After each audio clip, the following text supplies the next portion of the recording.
Cultura Plus is still observing the working process of International Conference on Intercultural Dialogue. Today we have special guests from America, Mr. Abraham Cooper and Mrs. Annette Blum.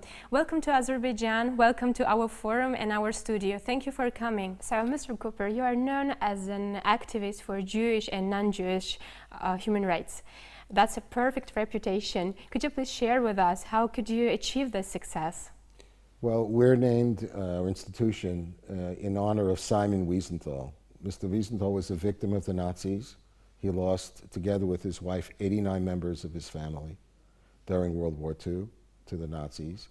But for the rest of his life, he was a pursuer, a champion of justice, bringing Nazi war criminals to justice, but also speaking out when other injustices were happening to other people. So his name alone and his life's work was an inspiration for our institution. In Los Angeles, we also, our educational arm is the Museum of Tolerance, and that also not only talks about what happened to the Jewish people during World War II, but more generally about human rights and civil rights in contemporary society. Maybe the most important point is, if you care, as I do, about the well-being of Jewish people and you want their rights protected, we're a very small minority. So if you don't care about other people's rights, why should they care about yours? And that's how I go to take my job on a daily basis. So that's really very interesting and noble work, I guess. But I wanted to also ask, what is that negative stereotype in your innovatory work? Well, I think the biggest challenge today in all of our work for diplomats, for educators, parents, and young people is the internet. We see the power of the new social networking and the other internet technologies, which is used mostly for wonderful things, to talk to your friends, to order new shoes, to just have a good time, listen to good music. But some of the worst extremists in the world, like Al-Shabaab and ISIS, Al-Qaeda, they are marketing hatred 24/7 in many, many languages. So the biggest challenge today is the packaging of hate that is targeting young people, whether they live in Baku or Boston. Yeah, I guess that's a new kind of terrorism, digital terrorism and cyber terrorism. Right, and it's a tremendous challenge. Let's say, here we talk about Azerbaijan as a great example of multiculturalism, of people of different faiths in a Muslim country feeling at ease if you're Jewish or Christian or not a believer at all. A place that its tradition has been to allow for people to express who they are. Still, there's no border to the hatred of the extremists. And the internet represents both a wonderful new opportunity to communicate with others, but also a danger, especially to young people. So it's yesterday in one of the sessions, they talked about multiculturalism and security.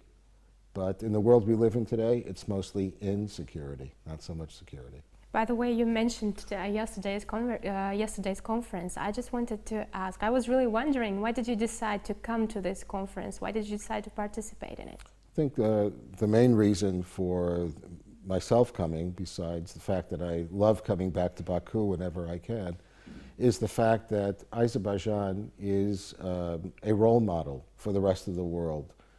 We have too many examples today of extremism, from Islamist terrorists in Europe, across the Middle East, even attempts in the United States. And critics are always saying, where are the moderate Muslims? Well, they're here. They're right here in Azerbaijan, and I felt if I came to the conference, it would give me an opportunity to emphasize that point at the conference, and when I return to the United States, an opportunity to educate many people, more people in the US about a moderate, normal society, a predominant Muslim society that respects the rights of all of its citizens. You know, it's very impressive to hear such kind words from a foreigner about my country. That's why I guess I have to thank you one more time. Well, I would just say that I think the compliments are earned, and let's also remember there are no perfect specimens in the world. We all make mistakes. Azerbaijan is not a perfect society, but it has very important traditions of moderation, of tolerance, of inclusion. And so it's not just academic exercise to talk about terms. I would certainly encourage people who think I'm exaggerating, come here and enjoy the sun, spend a week, and I think go back more inspired that maybe there is hope that people can still find ways to respect each other's differences and live together in peace. Thank you. And Mrs. Blum, what about you? Why did you decide to come to Azerbaijan? As I know, that's your first visit to Baku. It's my first visit, and Rabbi Cooper and I have worked together for, I guess it's more than like 12, 13 years. We started working in a cultural capacity. I helped sponsor some of their traveling exhibitions. And after 9/11, as I had explained before, the subject of digital terrorism, even at that time, became an issue because without the internet, we feel that 9/11 could not have happened in the way that it did. And so because of this, Rabbi Cooper asked for my help in terms of supporting his work with the Wiesenthal Center and what they were doing, which I did. I helped financially. I've been helping all along with this. And then after that, we've worked on many things together. I do things on my own around social action in the arts and cultural diplomacy. And Rabbi Cooper has spoken to me about Baku for at least 4 or 5 years and how it was very important for me to come and see this country and to see what's happening here. And so when I found out about the conference, we decided that we would come together. For me, as a first time to get to know what you're doing here, to evaluate it, and for future collaborations of my own, hopefully with all of you. And I'm very excited to be here. It's definitely met my expectations. I think it's a wonderful society. Everyone is very sincere and open and really wants to help to make social change. So I'm very, very happy to be here and to have Yeah, you mentioned about our multicultural environment in our country. Yes. As you know, multiculturalism is our state policy, and as our president said, that's our lifestyle. Yes. What do you think about that? What can you say about our progress? Do we have any progress? Well, I don't have the experience of coming here before, like my colleague does. I feel that I'm very impressed with what I see here, actually, in terms of the will and the openness and the eagerness of the people to. Baku is fortunate that they have the funds so that they can offer to host conferences. There aren't that many places in the world that can do that, and that the money could have gone to something else, but instead there's this openness and really a generosity of spirit in wanting to host and welcome people. And I think that's a wonderful thing, and it's unique in this day and age. It's refreshing. We're not used to hearing stories like that. It makes us feel very happy with the work that we do, as Rabbi Cooper explained, is a lot of times very frustrating because we see a lot of things negativity, and so here we just see really positive signs of people being able to work together and live together in harmony. I would just add one point. It's a big plus when you have the president of a country who spoke so much at ease in English, which was appreciated, about the values and the importance of multiculturalism. At the end of the day, you have a young country that's not so young. It's only a few decades, but your culture and history is much deeper. At the end, it's not going to be the words of a president or the rules of a state that will make for a successful society. It's how people behave, how they act. Right now, you have a convergence of both state policy, a tradition of moderation and inclusion that existed even through the difficult times of the Soviet Union, for that matter. Even that couldn't kill that approach.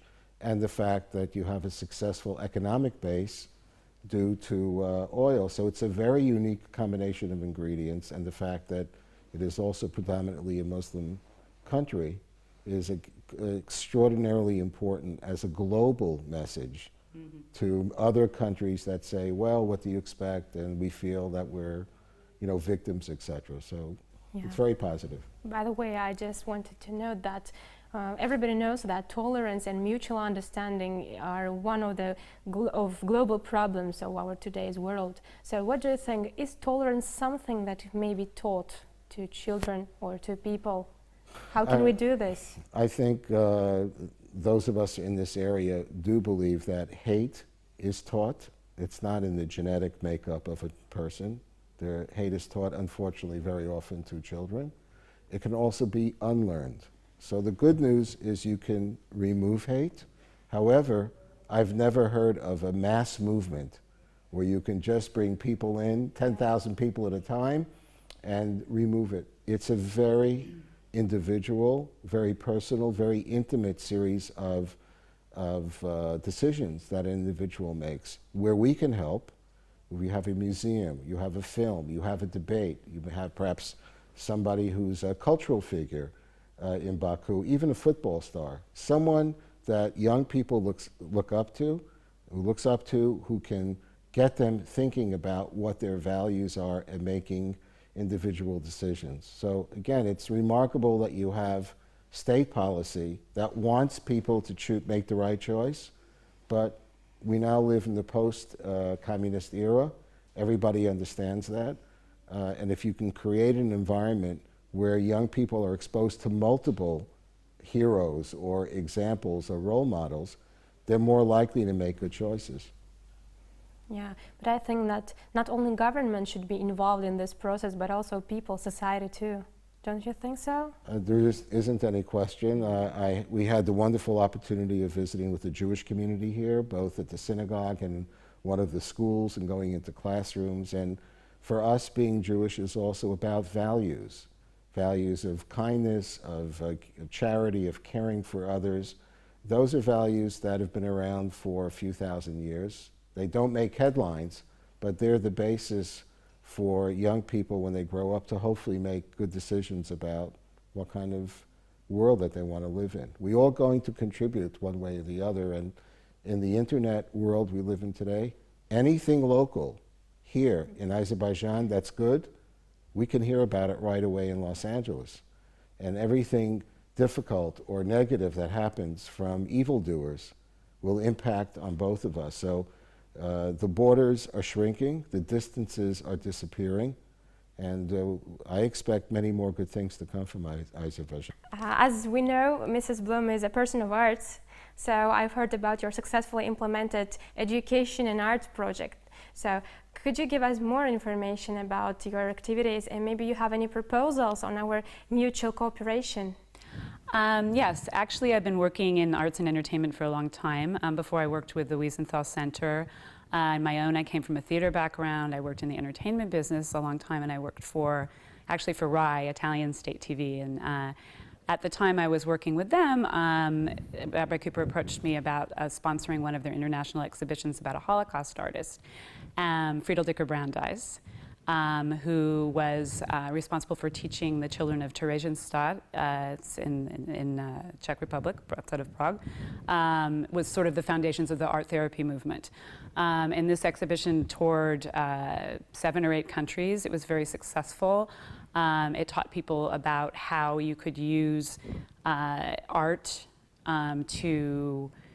to help bring people together, to help at the time during the Holocaust. She taught the children, it kept them at peace, it gave them something to focus on other than what was going on around them, the atrocities that were going on around them. So that experience of helping with this exhibition, really inspired me to go forward and move forward in this area. Presently, I'm helping with different projects in different places. Many of them are in Israel, because I definitely feel, even though I'm not a religious Jew, I feel a connection to Israel. I support something called Jerusalem Season of Culture, which is actually a multicultural program that brings all of the residents of Jerusalem together around arts, around food, they have a sacred music festival in which they bring a lot of artists singers from other countries, many of them Arab countries, to sing together with Jewish singers. This is one example. I support arts conferences. I work in collaboration with an arts organization in New York that did a forum in Sweden, in Stockholm, in November, and we're going to be at the Biennale in Venezia in August as a partner. And what they do is they bring artists from different countries that do installations, or they talk about political activism, what they want to do to inspire social change in their own country, because many of them don't live at peace like they do in Azerbaijan. And so they want to, you know, give a voice to their work, to bring people together around a cultural project, to hopefully inspire social change, to create an impact, a message. And so those are presently what I'm doing. I think that we can engage in a variety of areas. It's something that, you know, I need to speak to the other people that I collaborate with and ask them if they would be willing to partner with cultural programs in Azerbaijan. I don't see why not. Give Really. maybe Yeah. one example. On my last visit here, I visited the BP oil center with all of the pipelines coming through Azerbaijan. You can make the parallel to the arts. If Azerbaijan is central economically for so many different places in the world, this is a society that's been known for its poetry and art and music for a long time. And we could use many of those portals, internet and others, that bad people are using. We could use the same to begin to expand the exposure of what is unique and special about your society to people around the world, whether it's Instagram or Facebook or streaming video. I think that even though I'm already an old man, the younger people coming along should absolutely try to marry human rights to the cultural efforts. And I've been very inspired by Annette Blum's leadership in the cultural domain, and it's definitely one of the key ways that you can break down the stereotypes between diverse people, but whether it's music or art or food, to begin to change perceptions for the better. Yeah, my personal opinion is that arts is a language of peace and language of people, I guess. Yes. Because you cannot not understand Chinese language, but you understand the language of arts. So thank you very much for coming to our studio. I know you're a very busy people, so thank you for finding some time for us. Thank you very much.